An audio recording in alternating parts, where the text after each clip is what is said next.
আর কুতুবউদ্দিনের প্রথম উস্তাদ আপনার আগে কোন উস্তাদ আমি রেখে দেয় নাই, আপনার আগে কোন শিক্ষক রেখে দেয় নাই, আপনাকে সর্বপ্রথম শিক্ষক হিসেবে নির্বাচন করলাম। আমার কুতুবউদ্দিন তাহলে 17 পারা কেমনে মুখস্থ করলো আমি মাই তো বুঝতে পারলাম না।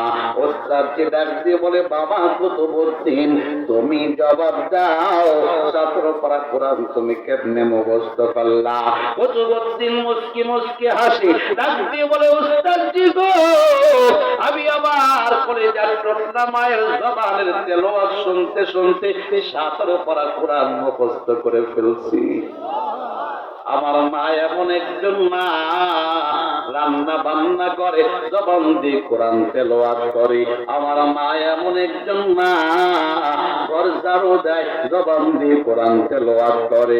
আমার মা এমন একজন মা, আমাকে খানা খাওয়ায় জবান দিয়ে কোরআন তেলাওয়াত করে। আমার মা এমন একজন মা, আমাকে ঘুম পাড়ায় জবান দিয়ে কোরআন তেলাওয়াত করে। আমার মা এমন একজন মা, আমাকে ঘুম থেকে জাগ্রত করে জবান দিয়ে কোরআন তেলাওয়াত করে। উস্তাদজি গো, আমি কুতুবউদ্দিন মায়ের জবানের তেলাওয়াত শুনে শুনে 17 পারা কোরআন মুখস্থ করে ফেলছি। এই আল্লাহর গোলাম, আজকে মাসে এমন মায়ের বড় অভাব। অধিকাংশ মায়ের দিকে তাকাও, আল্লাহর কালাম তেলাওয়াত করে না, কোরআনটা পড়ে না, কোরআনটা পড়ে না। স্বামীর সংসারে যেদিন আসছে একটা কোরআনটা নিয়ে আসছিল, স্বামীর ঘরে আসার পর আম্মা জান তাকের মধ্যে কোরআনটা রেখে দিল।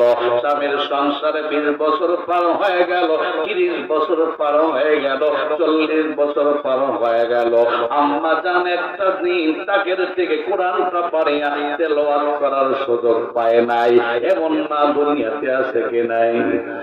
আওয়াজ দিয়ে বলেন আছে কি নাই? যদি বলো হায় মা একটু কোরআন তেলাওয়াত করো, বলে সময় নাই, বড় ব্যস্ত। অথচ তাকায় দেখা যায় ওই মা প্রতিদিন ঘন্টার পরে ঘন্টা মোবাইলের পেছনে সময় দেয়। আছে কি নাই? আরে মোবাইলের জন্য সময় আছে, মাওলার কালামের জন্য সময় নাই।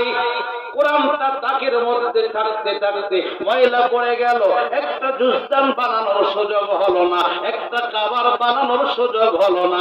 অথচ একই ঘরের মধ্যে জাহান্নামের বাক্স একটা আছে, তার জন্য সুন্দর কাবার হলো, সুন্দর কাপড়ের ব্যবস্থা হলো, সুন্দর টেবিলের ব্যবস্থা হলো। এ দোস্ত জবাব দাও, যেই ঘরের মধ্যে